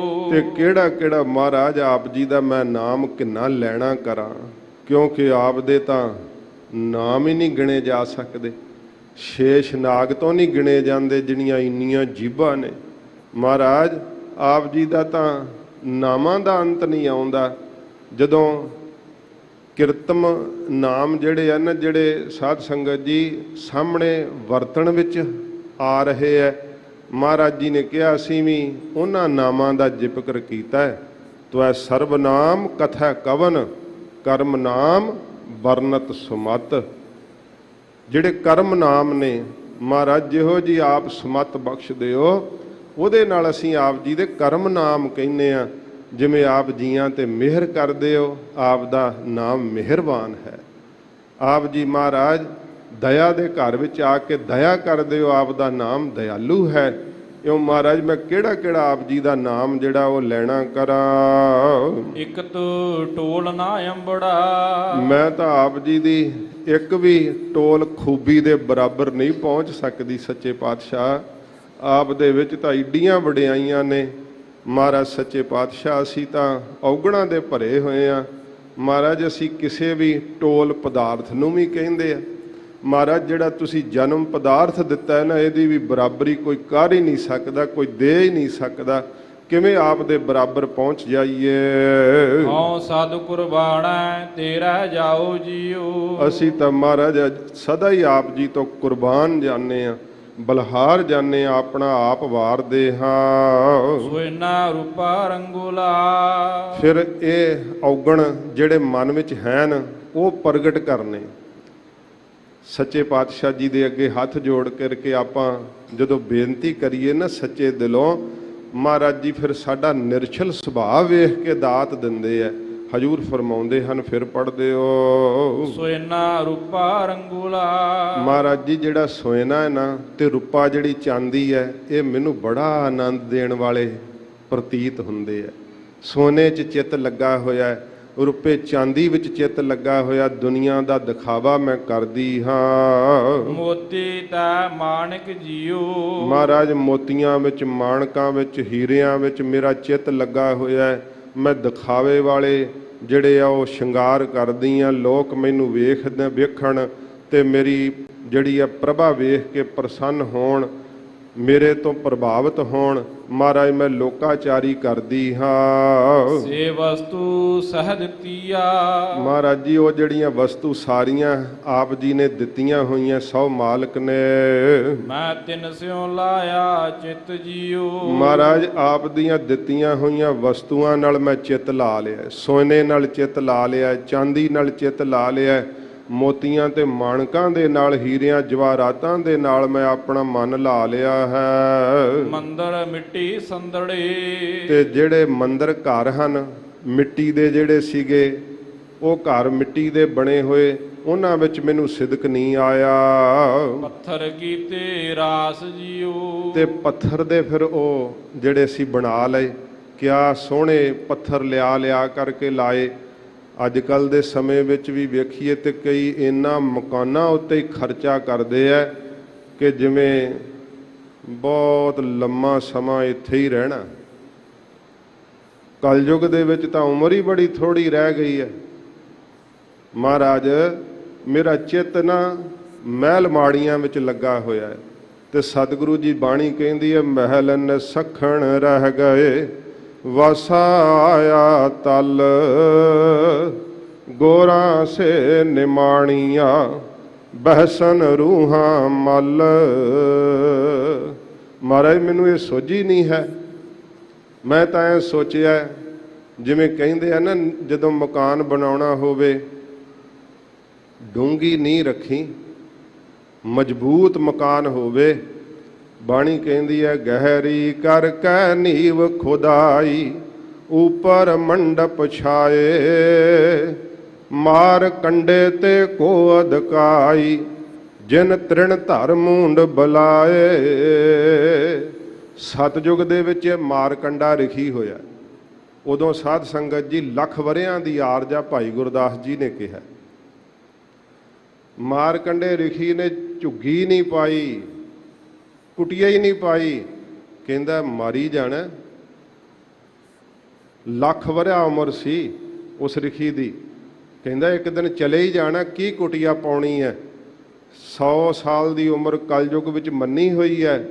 ਮਹਾਰਾਜ ਮੈਨੂੰ ਤਾਂ ਮਿੱਟੀ ਵਾਲੇ ਬਣੇ ਹੋਏ ਘਰਾਂ ਵਿੱਚ ਸਿਦਕ ਨਹੀਂ ਆਇਆ। ਮੈਂ ਤਾਂ ਪੱਥਰ ਦੇ ਉਹਨਾਂ ਨੂੰ ਗੱਚ ਲਾ ਕੇ ਐਨ ਐਡੇ ਕਿਲੇ ਉਸਾਰ ਦਿੱਤੇ, ਉਹਨਾਂ ਦਾ ਹੀ ਮੈਨੂੰ ਰਸ ਚਿੰਬੜਿਆ ਹੋਇਆ ਹੈ।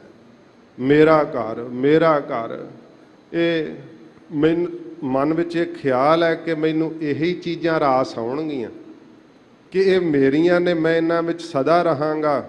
ਪਰ ਸਾਧ ਸੰਗਤ ਜੀ ਬੜੇ ਬਣੇ ਹੋਏ ਬਾਦਸ਼ਾਹਾਂ ਦੇ ਕਿਲੇ ਅੱਜ ਖੰਡਰਾਤ ਹੋ ਚੁੱਕੇ ਆ। ਜਿਸ ਲਾਲ ਕਿਲੇ ਵਿੱਚੋਂ ਕਦੇ ਨੌਰੰਗੇ ਨੇ ਗੁਰੂ ਤੇਗ ਬਹਾਦਰ ਸਾਹਿਬ ਦਾ ਸ਼ਹਾਦਤ ਦਾ ਉਹਨੇ ਹੁਕਮ ਜਾਰੀ ਕੀਤਾ ਸੀ, ਅੱਜ ਉਸ ਲਾਲ ਕਿਲੇ ਦੀ ਕੀ ਹਾਲਤ ਹੈ। ਤੇ ਸਤਿਗੁਰਾਂ ਨੇ ਜਿੱਥੇ ਬੈਠ ਕੇ ਸ਼ਹਾਦਤ ਦਿੱਤੀ ਸੀ, ਉੱਥੇ ਮੱਥਾ ਟੇਕਣ ਵਾਲਿਆਂ ਦੀਆਂ ਲੈਣਾਂ ਲੱਗੀਆਂ ਰਹਿੰਦੀਆਂ ਨੇ।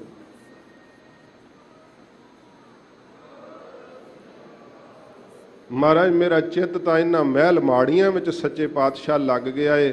ਮੈਂ ਸਮਝਿਆ ਕਿ ਇਹ ਮੈਨੂੰ ਰਾਸ ਆਉਣਗੇ। ਹਉ ਇੰਨੇ ਟੋਲੀ ਭੁੱਲੀ ਅਸ। ਮਹਾਰਾਜ ਮੈਂ ਇਹਨਾਂ ਟੋਲੀ ਜਿਹੜੇ ਪਦਾਰਥ ਹਨ ਨਾ, ਇਹਨਾਂ ਪਦਾਰਥਾਂ ਵਿੱਚ ਹੀ ਮਹਾਰਾਜ ਮੇਰੀ ਚਿੱਤ ਦੀ ਬਿਰਤੀ ਭੁੱਲ ਗਈ ਆ। ਜਿਸ ਕੰਤ ਨਾ ਬੈਠੇ ਪਾਸ ਜੀਓ। ਤਿਸ ਕੰਤ ਪਤੀ ਪਰਮੇਸ਼ਰ ਦੇ ਨਾਲ ਮੇਰੇ ਚਿੱਤ ਦੀ ਬਿਰਤੀ ਕਦੇ ਬੈਠੀ ਨਹੀਂ, ਮੇਰਾ ਕਦੇ ਮਨ ਜੁੜਿਆ ਹੀ ਨਹੀਂ। ਪਖੰਡਾਂ ਵਿੱਚ ਹੀ, ਦਿਖਾਵੇ ਵਿੱਚ ਹੀ ਮੇਰੀ ਉਮਰ ਲੰਘ ਗਈ ਆ। ਅੰਬਰ ਕੂੰਜਾ ਕੁਰਲੀਆ। ਸੱਚੇ ਪਾਤਸ਼ਾਹ ਜੀ ਕਹਿੰਦੇ ਨੇ ਜਦੋਂ ਸਾਧ ਸੰਗਤ ਜੀ ਦਿਨ ਦਾ ਚੜ੍ਹਾਅ ਹੁੰਦਾ ਨਾ ਅੰਮ੍ਰਿਤ ਵੇਲੇ, ਜਿਹੜੀਆਂ ਕੂੰਜਾਂ ਨਾ ਉੱਤੇ ਫਿਰ ਇਹ ਆਵਾਜ਼ ਕਰਦੀਆਂ, ਕੁਰਲ ਕੁਰਲ ਦੀ ਆਵਾਜ਼ ਆਉਂਦੀ ਹੈ। ਤੇ ਜਦੋਂ ਇਹ ਕੂੰਜਾਂ ਬੋਲਦੀਆਂ ਹਨ, ਬਗ ਬਹਿਠੇ ਆਏ ਜੀਓ। ਫਿਰ ਸਾਧ ਸੰਗਤ ਜੀ ਜਿਹੜੇ ਬਗਲੇ ਆ ਨਾ ਉਹ ਆ ਕੇ ਬਹਿ ਜਾਂਦੇ, ਭਾਵ ਦਿਨ ਚੜ੍ਹਦਾ ਤੇ ਬਗਲੇ ਉਡਾਰਾਂ ਭੜਦੇ ਆ। ਇਹ ਮਹਾਰਾਜ ਜੀ ਅੰਤਰੀਵ ਸਤਿਗੁਰੂ ਜੀ ਇਹਦੇ ਸਿੱਖਿਆ ਦਿੰਦੇ ਆ। ਦਾ ਦ੍ਰਿਸ਼ਟਾਂਤ ਕੀ ਹੈ? ਅੰਬਰ ਕੂੰਜਾਂ ਕੁਰਲੀਆਂ। ਅੰਬਰ ਕੀ ਹੈ? ਸਾਡਾ ਸਿਰ, ਆਕਾਸ਼। ਅੰਬਰ ਆਕਾਸ਼ ਨੂੰ ਕਹਿੰਦੇ ਹਨ। ਇਹ ਸਾਡਾ ਸੀਸ ਆਕਾਸ਼ ਹੈ ਤੇ ਕੂੰਜਾਂ ਹੁੰਦੀਆਂ ਕਾਲੀਆਂ। ਮਹਾਰਾਜ ਸੱਚੇ ਪਾਤਸ਼ਾਹ ਜੀ ਕਹਿੰਦੇ ਜਿਹੜੇ ਕੂੰਜਾਂ ਦੀ ਨਿਆਈ ਤੇਰੇ ਕਾਲੇ ਕੇਸ ਹੈ ਨਾ, ਇਹ ਤਾਂ ਕੁਰਲ ਕੁਰਲ ਕਰਕੇ, ਭਾਵ ਕੁਰਲਾ ਕੁਰਲਾ ਕੇ ਜਵਾਨੀ ਚਲੀ ਗਈ। ਉਹ ਨਾਮ ਜਪ ਲੈ, ਭਜਨ ਕਰ ਲੈ, ਮਨ ਵਿਸ਼ਿਆਂ ਵਿੱਚ ਹੀ ਡੁੱਲਿਆ ਰਿਹਾ। ਮਹਾਰਾਜ ਸੱਚੇ ਪਾਤਸ਼ਾਹ ਦੇ ਅੱਗੇ ਸੱਚੇ ਦਿਲ ਤੋਂ ਜੇ ਬੇਨਤੀ ਕਰੀਏ, ਮਹਾਰਾਜ ਮੇਰੀ ਜਵਾਨੀ ਵਿਸ਼ਿਆਂ ਵਿੱਚ ਡੁੱਲ ਗਈ। ਹੇ ਸੱਚੇ ਪਾਤਸ਼ਾਹ, ਹੁਣ ਤਾਂ ਗੋਡੇ ਵੀ ਮੇਰੇ ਜਵਾਬ ਦੇ ਗਏ ਤੇ ਬੱਗ ਬਹਿਠੇ ਆਏ। ਬਗਲਿਆਂ ਦੀ ਨਿਆਈ ਚਿੱਟੇ ਕੇਸ ਮੇਰੇ ਸਿਰ ਤੇ ਆ ਗਏ, ਚਿੱਟੀ ਦਾੜੀ ਹੋ ਗਈ। ਸੱਚੇ ਪਾਤਸ਼ਾਹ ਜਵਾਨੀ ਚਲੀ ਗਈ, ਆਪ ਦੇ ਮਿਲਣ ਦਾ ਸ਼ੌਂਕ ਨਹੀਂ ਜਾਗਿਆ। ਮਹਾਰਾਜ ਚਿੱਤ ਦੀ ਬਿਰਤੀ ਨਾਮ ਵਿੱਚ ਨਹੀਂ ਜੁੜੀ ਤੇ ਬਿਰਧ ਅਵਸਥਾ ਤੋਂ ਬਾਅਦ ਫਿਰ ਜਵਾਨੀ ਤਾਂ ਨਹੀਂ ਨਾ ਆਉਣੀ, ਫਿਰ ਬਚਪਨ ਤਾਂ ਨਹੀਂ ਨਾ ਆਉਣਾ, ਫਿਰ ਤਾਂ ਬਨੇਰਾ ਆ ਹੀ ਜਾਣਾ ਨਾ, ਤੇ ਫਿਰ ਤਾਂ ਮੌਤ ਆ ਹੀ ਜਾਣੀ ਹੈ ਨਾ। ਮਹਾਰਾਜ ਇਹ ਮੇਰੇ ਸਿਰ ਦੇ ਉੱਤੋਂ ਕਾਲੇ ਕੇਸ ਜਿਹੜੇ ਆ ਉਹ ਕੁਰਲਾ ਕੁਰਲਾ ਕੇ ਜਵਾਨੀ ਜਿਹੜੀ ਉਹ ਚਲੀ ਗਈ ਹੈ। ਵਿਸ਼ਿਆਂ ਦੇ ਭੋਗਣ ਨੂੰ ਹੀ ਮਨ ਕਰਲਾਉਂਦਾ ਰਿਹਾ ਤੇ ਹੁਣ ਬਿਰਧ ਅਵਸਥਾ ਰੂਪੀ ਬਗਲੇ ਆ ਕੇ ਬਹਿ ਗਏ, ਕੇਸ ਚਿੱਟੇ ਹੋ ਗਏ ਸਾਰੇ। ਸਾ ਤਨ ਚੱਲੀ ਸਾਹੁਰਾ। ਤੇ ਜਦੋਂ ਉਹ ਧਨ ਜੀਵ ਰੂਪੀ ਇਸਤਰੀ ਜਦੋਂ ਚੱਲੀ ਸਹੁਰੇ ਨੂੰ, ਪਰਲੋਕ ਰੂਪੀ ਘਰ ਸਹੁਰੇ ਨੂੰ, ਕਿਆ ਮੋਹ ਦੇਸੀ ਅੱਗੇ ਜਾਏ ਜੀਓ। ਮਹਾਰਾਜ ਜੀ ਕਹਿੰਦੇ ਫਿਰ ਦੱਸ ਕੀ ਮੂੰਹ ਦੇਂਗੀ ਅੱਗੇ ਜਾ ਕਰਕੇ, ਕਿ ਮੈਂ ਉੱਥੇ ਵਿਸ਼ੇ ਹੀ ਭੋਗੇ ਹੈ, ਮੈਂ ਈਰਖਾ ਹੀ ਕੀਤੀ ਹੈ।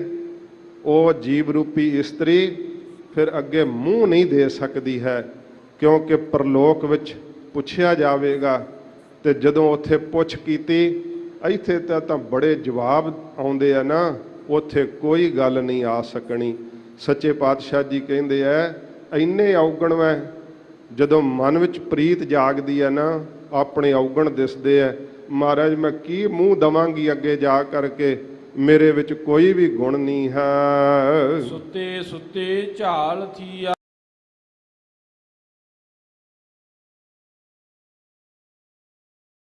ਨੀਂਦ ਵਿੱਚ ਸੁੱਤਿਆਂ ਹੀ ਜਿਹੜੀ ਉਹ ਬਤੀਤ ਹੋ ਗਈ ਆ। ਲੀਵਾ ਟੜਿਆਸ ਜੀਓ। ਤੇ ਭੁੱਲ ਗਈ ਆ ਮੈਂ ਰਸਤੇ ਤੋਂ, ਵਾਟੜੀ ਰਾਹ ਨੂੰ ਕਹਿੰਦੇ ਆ। ਮਹਾਰਾਜ ਮੇਰਾ ਮਨ ਜਿਹੜਾ ਨਾ ਉਹ ਭੁੱਲ ਗਿਆ ਪਰਮਾਰਥ ਦੇ ਰਾਹ ਤੋਂ। ਰਾਹ ਸੀ ਆਪ ਜੀ ਦੀ ਭਾਵ ਭਗਤੀ ਦਾ, ਉਹ ਲੱਭਿਆ ਹੀ ਨਹੀਂ। ਮੈਨੂੰ ਤਾਂ ਰਾਹ ਮਾਇਆ ਦਾ ਹੀ ਲੱਭਿਆ ਰਿਹਾ ਤੇ ਮਾਇਆ ਦੇ ਰਾਹ ਨੂੰ ਸੰਸਾਰ ਦੇ ਉਜਾੜ ਵਿੱਚ ਤੁਰੀ ਰਹੀ। ਭੁੱਲ ਗਈ ਮਹਾਰਾਜ ਆਪ ਜੀ ਦੀ ਪ੍ਰਾਪਤੀ ਦਾ ਰਾਹ ਨਹੀਂ ਮਹਾਰਾਜ ਪਤਾ ਲੱਗਿਆ। ਤੈ ਸਹ ਨਾਲੋਂ ਮੁਤੀਅਸ। ਹੇ ਪਤੀ ਪਰਮੇਸ਼ਰ, ਤੇਰੇ ਨਾਲੋਂ ਮੇਰੇ ਚਿੱਤ ਦੀ ਬਿਰਤੀ ਜਿਹੜੀ ਹੈ ਨਾ ਉਹ ਛੁੱਟ ਗਈ ਹੈ। ਤੇ ਜਿਹੜੀ ਪਤੀ ਤੋਂ ਛੁੱਟ ਜਾਵੇ ਉਹਨੂੰ ਛੁੱਟੜ ਕਹਿੰਦੇ ਆ।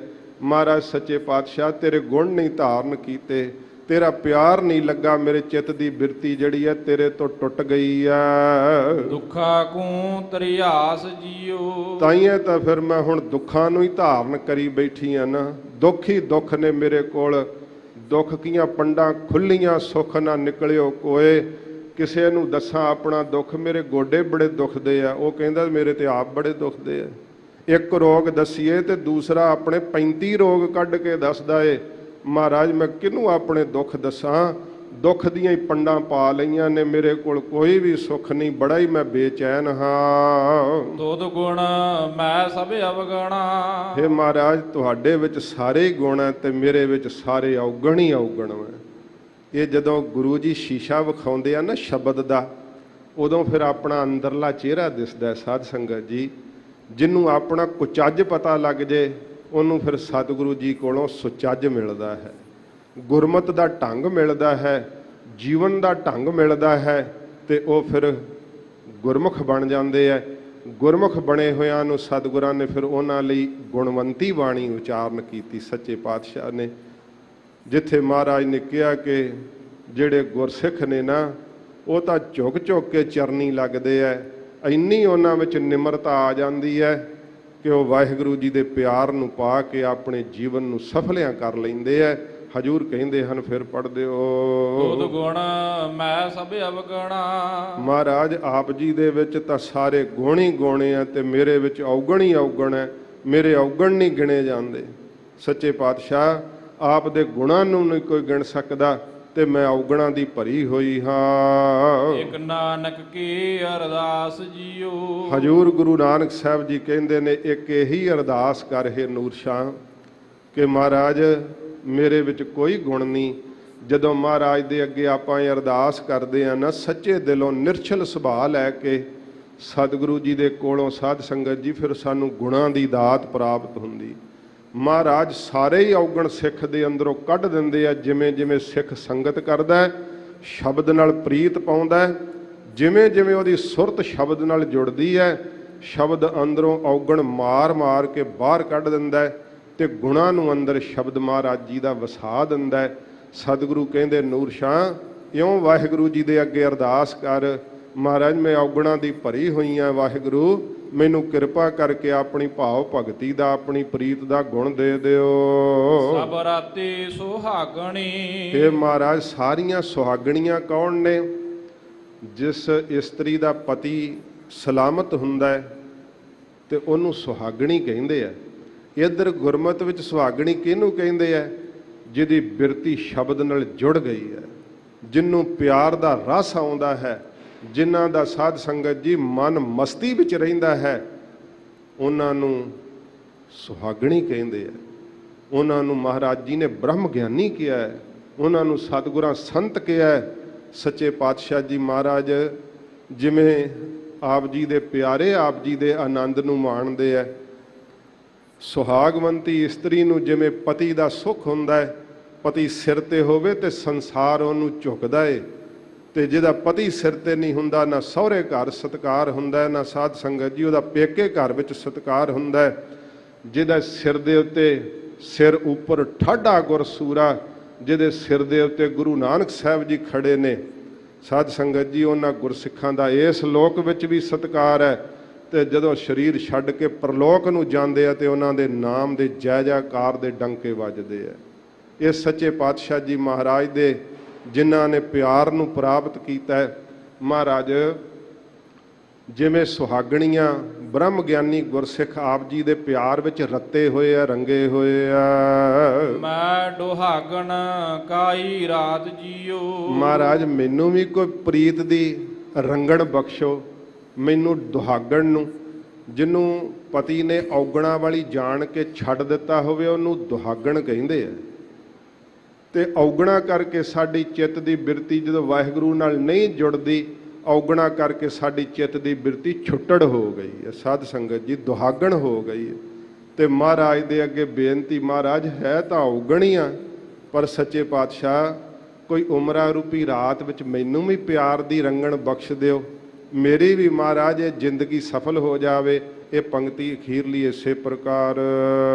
ਸਭ ਰਾਤੀ ਸੁਹਾਗਣੀ। ਸਾਰੀਆਂ ਸੁਹਾਗਣ ਬ੍ਰਹਮ ਗਿਆਨੀ ਮਹਾਂਪੁਰਖਾਂ ਨੂੰ ਤਾਂ ਅਵਸਥਾ ਰੂਪੀ ਰਾਤ ਜਿਹੜੀ ਹੈ ਉਹ ਮਹਾਰਾਜ ਆਪ ਜੀ ਦੀ ਅਭੇਦਤਾ ਦਾ ਆਨੰਦ ਪ੍ਰਾਪਤ ਹੈ। ਮੈਂ ਦੁਹਾਗਣ ਕਾਈ ਰਾਤ ਜੀਓ। ਮੈਨੂੰ ਛੁੱਟਣ ਨੂੰ ਵੀ ਮਹਾਰਾਜ ਸੱਚੇ ਪਾਤਸ਼ਾਹ ਕੋਈ ਸ਼ੌਂਕ ਅਵਸਥਾ ਰੂਪੀ ਰਾਤ ਦੇ ਦਿਓ। ਮਹਾਰਾਜ ਮੇਰੀ ਵੀ ਜ਼ਿੰਦਗੀ ਰੂਪੀ ਰਾਤ ਵਿੱਚ ਆਪ ਜੀ ਦੀ ਪ੍ਰੀਤ ਦੀ ਸੱਚੇ ਪਾਤਸ਼ਾਹ ਲਗਨ ਲੱਗ ਜਾਵੇ। ਮਹਾਰਾਜ ਸਾਡੇ ਤੇ ਇਹ ਬਖਸ਼ਿਸ਼ ਕਰ ਦਿਓ। ਮਨੁੱਖਾ ਜਨਮ ਮਿਲਿਆ ਅਜਾਈ ਨਾ ਚਲਿਆ ਜਾਵੇ। ਇਹ ਸਤਿਗੁਰਾਂ ਜੀ ਦੇ ਚਰਨਾਂ ਵਿੱਚ ਬੇਨਤੀ ਕਰਨੀ। ਇਸ ਬੇਨਤੀ ਨੂੰ ਸਾਧ ਸੰਗਤ ਜੀ ਕਰਕੇ ਨੂਰ ਸ਼ਾਹ ਨੂੰ ਸ਼ਬਦ ਦੀ ਪ੍ਰੀਤ ਹਜੂਰ ਨੇ ਬਖਸ਼ਿਸ਼ ਕੀਤੀ ਸੀ। ਗਰੀਬ ਨਵਾਜ ਨੇ ਸੋਝੀ ਬਖਸ਼ਿਸ਼ ਕੀਤੀ, ਗੁਰਮਤਿ ਦਾ ਪ੍ਰਸਾਦ ਦਿੱਤਾ ਸੱਚੇ ਪਾਤਸ਼ਾਹ ਜੀ ਨੇ। ਆਪ ਜੀ ਨੇ ਪਿਆਰ ਨਾਲ ਸ਼ਬਦ ਦੀ ਕਥਾ ਸਰਵਣ ਕੀਤੀ ਹੈ। ਗਰੀਬ ਨਵਾਜ ਸੱਚੇ ਪਾਤਸ਼ਾਹ ਜੀ ਨੇ ਤਰਸ ਕੀਤਾ। ਮਹਾਰਾਜ ਜੀ ਦੇ ਇਸ ਪਾਵਨ ਅਸਥਾਨ ਤੇ 2 ਦਿਨ ਦੀ ਹਾਜ਼ਰੀ ਸੀਗੀ। ਅੱਜ ਦੂਸਰੇ ਦਿਨ ਦੀ ਹਾਜ਼ਰੀ ਵਿੱਚ ਆਪ ਸੰਗਤਾਂ ਦੇ ਦਰਸ਼ਨ ਦੀਦਾਰ ਮਹਾਰਾਜ ਜੀ ਨੇ ਬਖਸ਼ਿਸ਼ ਕੀਤੇ। ਧੰਨ ਗੁਰੂ ਰਾਮਦਾਸ ਸੱਚੇ ਪਾਤਸ਼ਾਹ ਗਰੀਬ ਨਵਾਜ ਤਰਸ ਕਰਨ। ਹਜੂਰ ਦੀ ਸਾਰੀ ਜ਼ਿੰਦਗੀ ਪ੍ਰੀਤ ਨਾਲ ਭਰੀ ਹੋਈ, ਜਿਨ੍ਹਾਂ ਸਤਿਗੁਰਾਂ ਦੇ ਦਰਬਾਰ ਵਿੱਚ ਆਪ ਜੀ ਆਏ ਹੋ। ਸੱਚੇ ਪਾਤਸ਼ਾਹ ਤੋਂ ਆਪਾਂ ਪਿਆਰ ਦਾ ਪ੍ਰਸਾਦ ਮੰਗੀਏ। ਮਹਾਰਾਜ ਸਾਨੂੰ ਆਪਣੇ ਚਰਨਾਂ ਦਾ ਪਿਆਰ ਲਾ ਦਿਓ। ਗਰੀਬ ਨਵਾਜ ਸੱਚੇ ਪਾਤਸ਼ਾਹ ਜੀ ਦੇ ਦਰੋਂ ਘਰੋਂ ਅਸੀਸ ਦੇਣੀ ਸਿੱਖੀ ਸਿਦਕ ਕੇਸਾਂ ਸਵਾਸਾਂ ਦੇ ਨਾਲ ਨਿਭ ਜਾਵੇ। ਮਹਾਰਾਜ ਦੇ ਚਰਨਾਂ ਦੀ ਪ੍ਰੀਤ ਪ੍ਰਾਪਤ ਹੋਵੇ। ਬੇਅੰਤ ਭੁੱਲਾਂ ਦੀ ਮਾਫੀ ਬਖਸ਼ਣੀ ਜੀ। ਤੁਧ ਗੁਣ ਮੈਂ ਸਭ ਅਵਗਣਾ, ਇਕ ਨਾਨਕ ਕੀ ਅਰਦਾਸ ਜੀਓ। ਸਭ ਰਾਤੀ ਸੁਹਾਗਣੀ, ਮੈਂ ਦੁਹਾਗਣ ਕਾਈ ਰਾਤ ਜੀਓ। ਵਾਹਿਗੁਰੂ ਜੀ ਕਾ ਖਾਲਸਾ, ਵਾਹਿਗੁਰੂ ਜੀ ਕੀ ਫਤਿਹ। ਵਾਹਿਗੁਰੂ ਜੀ ਕਾ ਖਾਲਸਾ, ਵਾਹਿਗੁਰੂ ਜੀ ਕੀ ਫਤਿਹ। ਸ਼ੇਰੇ ਪੰਜਾਬ ਗੁਰਬਾਣੀ YouTube ਚੈਨਲ ਨੂੰ ਵੱਧ ਤੋਂ ਵੱਧ ਸਬਸਕ੍ਰਾਈਬ ਕਰੋ ਤੇ ਇਸ ਤੇ ਗੁਰਬਾਣੀ ਸ਼ਬਦ ਕੀਰਤਨ ਤੇ ਇਤਿਹਾਸ ਨਾਲ ਵੱਧ ਤੋਂ ਵੱਧ ਜੁੜ ਕੇ ਆਨੰਦ ਮਾਣੋ ਤੇ ਆਪਣੀ ਜ਼ਿੰਦਗੀ ਨੂੰ ਸਫਲ ਕਰੋ। ਵਾਹਿਗੁਰੂ ਜੀ ਕਾ ਖਾਲਸਾ, ਵਾਹਿਗੁਰੂ ਜੀ ਕੀ ਫਤਿਹ।